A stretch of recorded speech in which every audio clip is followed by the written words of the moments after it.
The florist said, "Well, we sell them by the dozen." I said, "I don't need a dozen. I just need one." He said, "That'll cost you a couple of dollars for just one." I said, "Wonderful. There's nothing worse than a cheap rose." I selected the rose, handed it to my lady, and said, "Here, carry this while we stroll around town." She was impressed. And the cost? $2. Just $2. A couple of hours later, we were having some refreshments, and my lady looked across the table and said, "Jim, I just thought of something." I said, "What's that?" She said, "I think I'm the only lady in Carmel today carrying a rose." I said, "That's probably true." For $2, can you imagine $2? Remember, it's not the amount. Hey, just 2 ideas and a total cost of $4 for unique experiences and sweet memories. Just 2 modest examples of how easy it is to put style in your life. Make sure you don't miss out. Don't miss anything you can enjoy. Be sure you live your life in style. Here's something else to think about. Did you ever hear where the expression tip came from? As in tipping the waiter or waitress in a restaurant. Mr. Schoaf taught me that it began as a symbol for the phrase, "to ensure promptness." Now, Schoaf said, if a tip is to ensure promptness, when should you give it? Answer, up front. See, I didn't know that. I said, no, you have lunch, and if you get good service, you leave a good tip. If you get lousy service, no tip. And he said to me, no, Mr. Rohn. Sophisticated people don't take a chance on good service. They ensure good service by giving the money up front. I said, wow, what a way to live. I had never thought of that. So the next time you have someone special to take to lunch, call the waitress over, arm around the shoulders, and say, "Here's $5. Would you take good care of me and my friend?" Schoaf said you won't believe what happens. They do what's known as hover. They hover around your table. Without the insurance, you are usually looking around saying, "Where is my waitress? Has she gone on a break?" Same money, different style. One last major point. Life in style is also life in balance. Make sure you pay attention to all the values and dimensions of your life. One is family. If you have someone you care about, there is no value to match that. One person caring for another is life in the best of style and value. Protect it with a vengeance. If a chair gets in the way, I suggest you destroy the chair. It was wisely said so long ago, but is still true for today. There are many treasures, but the greatest of these is love. Better to live in a tent on the beach and have a love affair than to live in a mansion by yourself. Ask me. I know. Family must be cultivated like an enterprise, like a garden. Time and effort and imagination, creativity and genius must be summoned constantly to keep it flourishing and growing. Next is friendship. A priceless value, friendship. Friends are those incredible people who know all about you and still like you. Friends are those people who are coming in when everyone else is leaving. And, as someone once suggested, be sure to make the kind of friends on your way up who will take you in on your way down. Life is a bit of both up and down. But with true friends, friends who care regardless of your circumstances, the ups are more automatic and the downs less devastating. Traveling around the world, I have made some unique friends. I've also got some strange friends. One of them is a thief. He steals, but you'd love him. He's really a neat guy, but he really does steal. Now, he's not a big thief. He's just a little thief, but he is a thief. Once in a while, someone reminds me, "Your friend steals." I say, "I know. What can I do?" I talk to him about it. He's just my thieving friend. I do have one very special friend, though. If I was stuck in a Mexican jail and accused unduly, I would call this friend. Guess why I'd call this friend? He would come and get me. Now that is a friend. Someone who would come and get you. Guess how much you would spend to get me? Right, as much as it would take.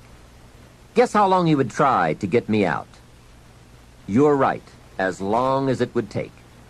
That is a friend, someone who would come and get you. Now, I also have some casual friends who would probably say, call me when you get back. I guess we all have some of those friends. But friendship is so vitally important to those in search of the good life. Make sure your friendships get the attention and the effort they deserve. Properly nourished, they will give back to you that priceless treasure of both pleasure and satisfaction called the good life. And remember, the good life is not an amount. The good life is an attitude, an act, an idea, a discovery, a search.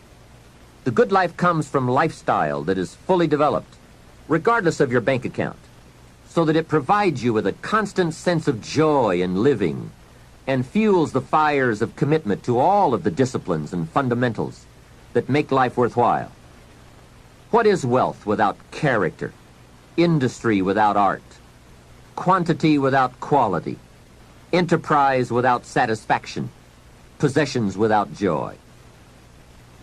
Become a person of culture to add to the whole culture, for we are most certainly a product of all the values of our community and country.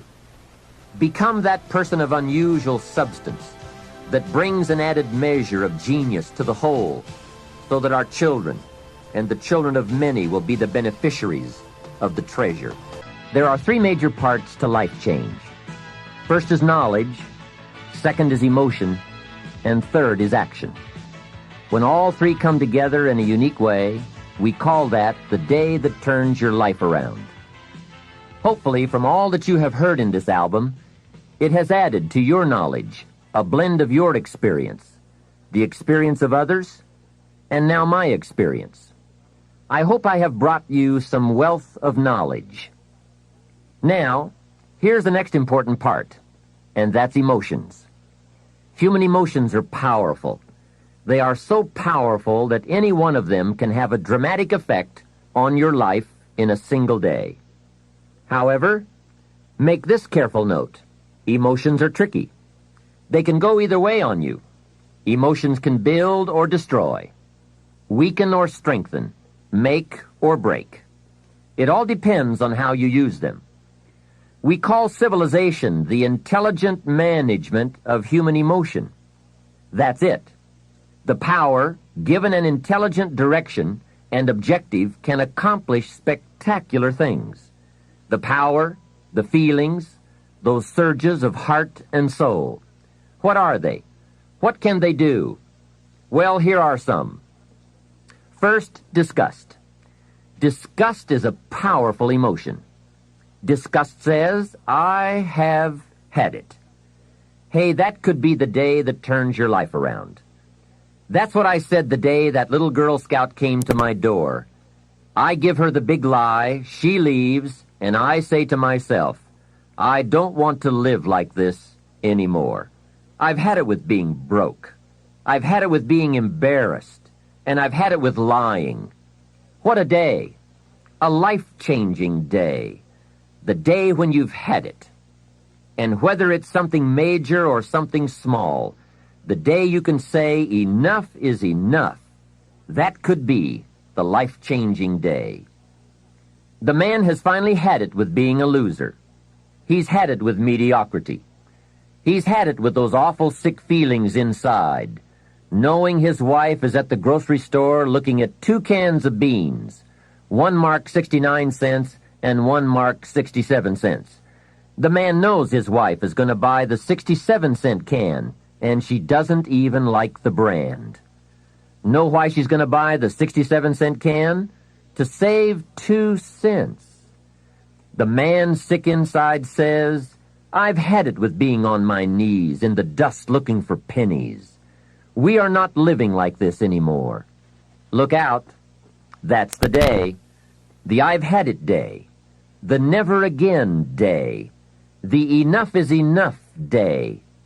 Powerful. Hey, nothing is so life-changing as a powerful disgust. And there's probably nothing so pitiful as a mild disgust. The man says, I kind of think I've had it. How sad. Not powerful enough for life change. Now here is the second emotion, decision. Decision-making is emotional. Those knots in the pit of your stomach, waking up in the middle of the night, lying there in a cold sweat, trying to decide. We sometimes call it inner civil war, conflict, battle of the mind, heart, and soul. It's emotional, it's powerful, and critical. It sets the course or blinds the course. It sets the mind or leaves us helpless, drifting, not being able to make up our mind. Well, for progress, we must decide. Come to grips with the surges, the tides, the conflicts. The best advice I can give you is, if it's easy, do it easy. If it's hard, do it hard. Just get it done. If after listening to this program you cleaned up a whole list of decisions, that might furnish enough inspiration for the next 10 years. And I might add, sometimes getting on with it is easier than deciding. Sometimes deciding is the toughest part. But once you have waded those waters, you can climb the mountain. Deciding is truly the day that turns your life around. Next is desire. Wanting to bad enough. And I don't know how to tell you to want to. You have to come up with that. There are two things, however, that I know about desire. First, it comes from inside, not outside. You don't send off for it, although some people try. And second, desire can be triggered. Sometimes it waits and sleeps, waiting for something to happen. And who knows what that trigger, that happening might be. Maybe it's a song, maybe it's a sermon, maybe it's a movie, a lecture, a seminar. Maybe it's a conversation with a friend, a confrontation with an enemy, an event, a day, a bitter experience. Whatever it is, it's good. Sometimes from the bitterest experience comes the greatest awakening. Here is some of my best advice to you. Welcome every human experience. You never know which one is going to turn it all on. Don't keep up the walls. The same wall that keeps out disappointment keeps out happiness. Let life touch you. Don't let it kill you, but let it touch you. It could be the next touch that makes the day that turns your life around. And here is the last emotion, resolve. Resolve says, I will. Two of the most powerful words in the language, I will. Benjamin Disraeli once said, nothing can resist a human will that will stake even its existence on the extent of its purpose. Shortly put, I'll do it or die. That could be the day. The man says, I will climb the mountain. They've told me it's too high, it's too far, it's too steep, it's too rocky, it's too difficult. But it's my mountain. I will climb it. Pretty soon you will see me waving from the top or dead on the side because I'm not coming back. Hey, that's powerful. Time and fate and circumstance call a hasty conference, and they all agree. We might as well let John have it. He says he's going to get it or die. Wow, that's it. Resolve. The best definition of resolve I ever heard was from a junior high girl in Foster City, California. I'm talking to the junior high kids, and I asked the question, who can tell me what resolve means? I got several hands. Some were pretty good, but the last one was the best. She said, I think resolve means promising yourself you will never give up. I said, that's it. Best I've heard. Promise yourself you will never give up. I asked the kids, how long should a baby try to learn how to walk? How long would you give the average baby before you shut him off? You say that's crazy. Any mother in the world would say my baby is going to keep trying until it learns how to walk. No wonder almost everyone walks. What a magic formula, the until formula. Good question. How long are you going to work to make your dreams of wealth and happiness come true? I suggest the until formula. It's the best. Emotions, disgust, decision, desire, resolve. Now let me give you the third part of the equation. That equation that gets results. It's action. Disciplined action. There's a famous line that says, "Don't just be listeners, be doers." That's it. Doers. The whole world loves the doers. That's what makes the wealth and the winning. Doing, disciplined, emotional action. Another famous line says, "Faith without action serves no useful purpose." Wow, what a major piece of information. Many people these days are big on affirmations. You have to be very careful of affirmations. Remember, there is a thin line between faith and folly. Here's the best I can give you on affirmation. Affirmation without discipline is the beginning of delusion. And there is nothing worse than delusion. Walking west looking for the sunrise. It's bad. However, affirmation with discipline can bring the most incredible results. But remember, they go together. Make sure you have a game plan to match your wishes. Otherwise, they will always be wishes.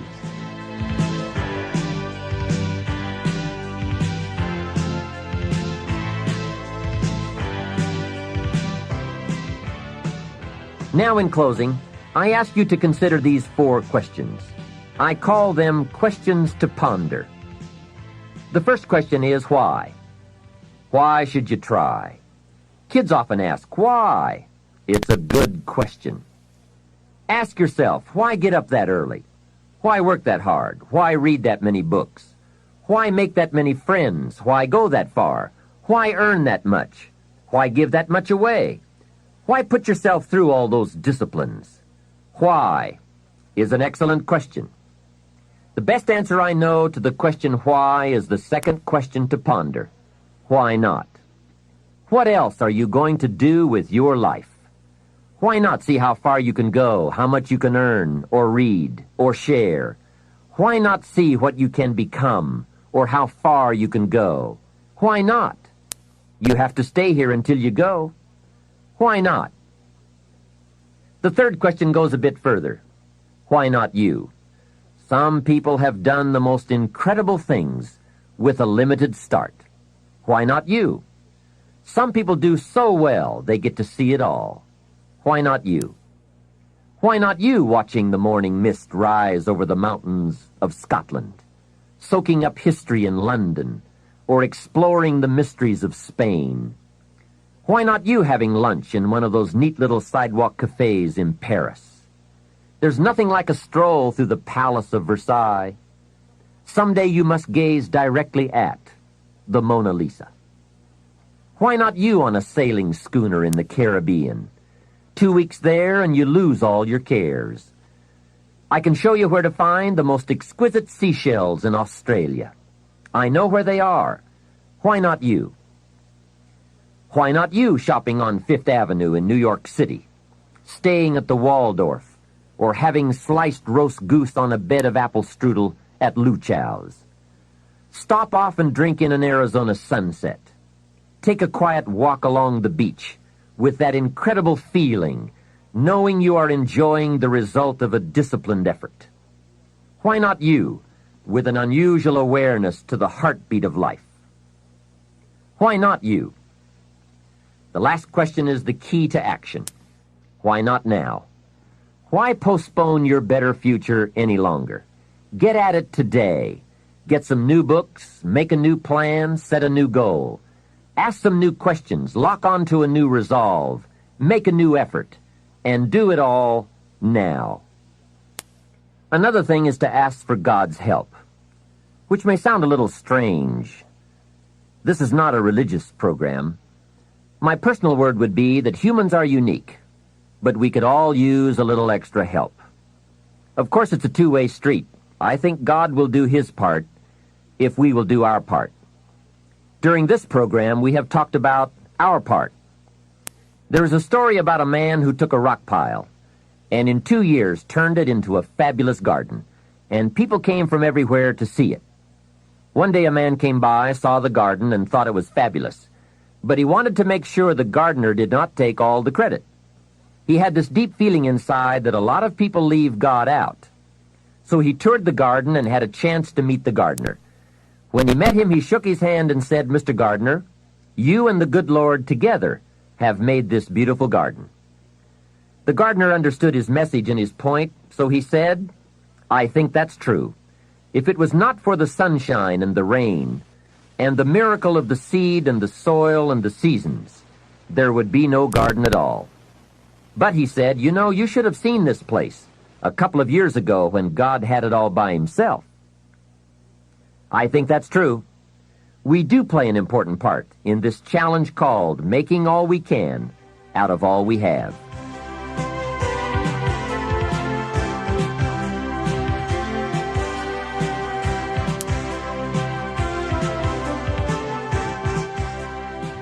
Well, we have shared a feast together during these cassette sessions, a feast of ideas that can, if we'll digest those ideas, satisfy our lifelong appetite for both wealth and happiness. Here's what I want to offer in the way of a suggestion. Now that we've feasted on the philosophical side, the theory side of the fundamentals, let me encourage you to participate in what should always follow any feast, and that is activity, exercise, and effort.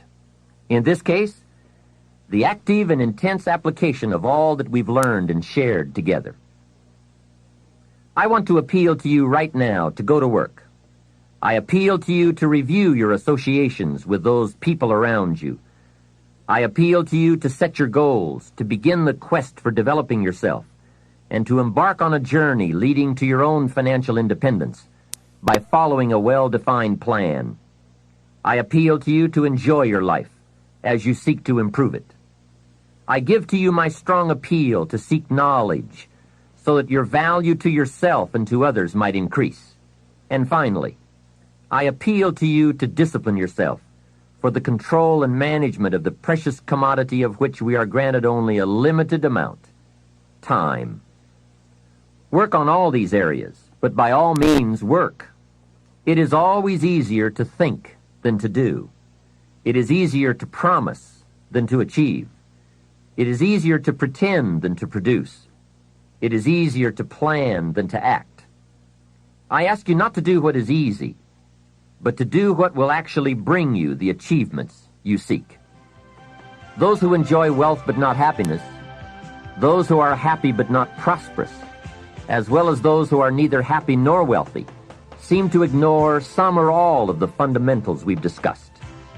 They are perhaps too busy, too tired, too preoccupied, too lazy, and perhaps even too rich to give attention to the basics. But don't let that be you. Go to work today on the fundamentals and commit yourself to yourself. The results will be well worth it, I promise. This is Jim Rohn giving you my final appeal. Let's do something remarkable.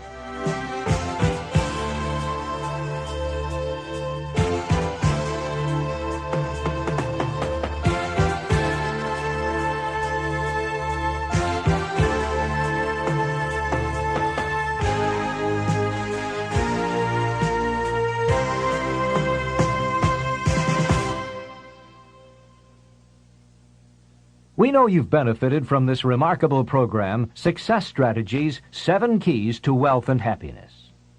We're confident that if you choose, your plan can help you make your dreams reality. This is just one of the many programs Nightingale Conant produces to help you reach your highest potential. For instance, listen to this excerpt from another of our dynamic products, Unlimited Power by Tony Robbins. Robbins discusses the power of neuro-linguistic programming and how we can all use our personal power to produce new behaviors and emotions. In this segment, he talks about how movie maker Steven Spielberg got his start by using his personal power. He's known he wanted to be involved with movies. He's had a love for movies since he was 13 years old. When he was 17 years old, he decided to go on the Universal Studios tour in California. And he went on the tram and got real bored real fast. He said, I want to see real movies. So he had a thing called personal what? So he got himself to take action. He snuck away from the tram, and he got down to the movie lot, and he actually stepped onto a filming and actually watched some filming going on. He wasn't supposed to be there. But he also had a tool called rapport. And he developed rapport with the director and started talking with this man. And this guy liked this moxie little kid, young kid, right, who seemed to have this real desire, and he loved the creativity and the intensity that he saw in this young man. And so he told him about what it was like to be a producer and a director, and told him it was the greatest career he could ever have, and he should do whatever it took to become one. And then finally the man said, okay, now it's time for you to go, and the security escorted him off the lot. Now, for most people, that would have been, God, what a neat story, huh? You're 17, you get to meet a real director, watch a real filming instead of just going on the tour. But see, once again, this man was totally committed to a dream. And so guess what? Using his personal what? Power, he took action. And the next day, he came up with a plan. He showed up at Universal's lot wearing this one suit that he owned and borrowed his dad's old briefcase, threw in there a candy bar and a couple sandwiches, and he walked by purposely, congruently past the garden and went, hey, how's it going, Harry? Of course, he got the guy's name by reading his name tag. But he was so congruent that Harry just went, oh, hi. And he walked right on by. So now he's in the lot where he now goes around meeting people, watching movies, learning, right? Knowing his outcome, taking action, getting some sensory acuting, learning what worked and what didn't work in movie making. And he went there every day after school and throughout the summer. So people began, the guard would say, Harry would say, hey, how's it going, Stephen? How are your movies coming? Hey, great, it's really fabulous. Right? He found himself an abandoned trailer. There are lots of them on Universal Studios lot. He found one, cleaned it out, got some plastic letters. On the outside he wrote, Steven Spielberg, director. People say, where's your office? He said, over there at, K9 and everything else. People come to his office. One day finally a director said to him, well, let's see one of your movies. So he pops out this Super 8 cartridge. He said, well, wait, we got to see a real movie. He said, you seem to know a lot about that. How did you learn so much about movies? Well, he spent 2 years or a year on the lot. Right? Being there, developing acuity, developing his stuff, getting creative, letting his mind run, totally committed to his outcome. So finally he said, look, if you'll make a film and show it to us, a short film, he said, we may hire you. So he went out and convinced one of his friends who was in my seminar last week, and I told the story, and this guy got up and said, I financed that original film.